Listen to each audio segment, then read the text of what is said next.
You've just finished cross country and it's time to begin the cool down process. The first thing you're going to do is remove your gear as quickly as possible, particularly your boots. It's a good idea to have scissors handy to cut the tape off. Horses continue to heat up with their gear on, which can cause tendon and ligament injuries.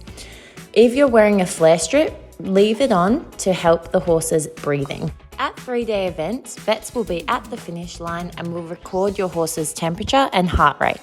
I always take Errol's temperature myself, as he can get a little bit funny with other people doing it.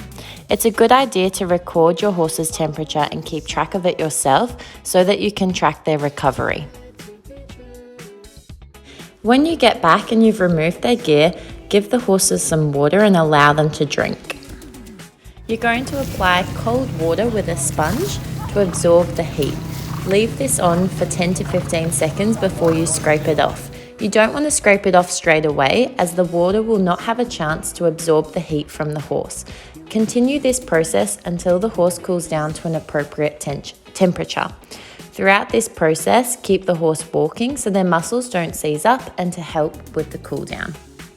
Once the horse has cooled down to a good temperature, you're going to hose them off and give them a full body wash in diluted iodine and penetrine. The iodine is going to help heal any cuts and ensure they don't get infected, and the penetrine acts as an ice bath. You don't want to rinse this off, you're just going to scrape it off. It's also a really good opportunity to check your horse over for any swelling, heat, or little cuts. Once you've removed your horse's studs, you're going to fill up some rubber buckets with icy water and allow your horse to stand in these to help their feet and fetlocks recover. I do the near side front and back first, followed by the off side front and back. You're then going to apply your horse's ice boots and set a timer for 20 minutes. Make sure your horse's legs are wet before putting the ice boots on. After 20 minutes, check your horse's legs. If they're nice and cold, remove the ice boots and swap the buckets to the off side.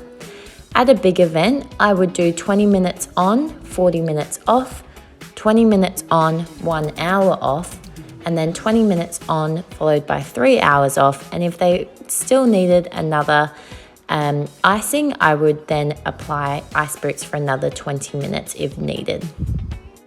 You want to walk your horse as much as possible to keep the blood flow moving and allow them to pick at grass.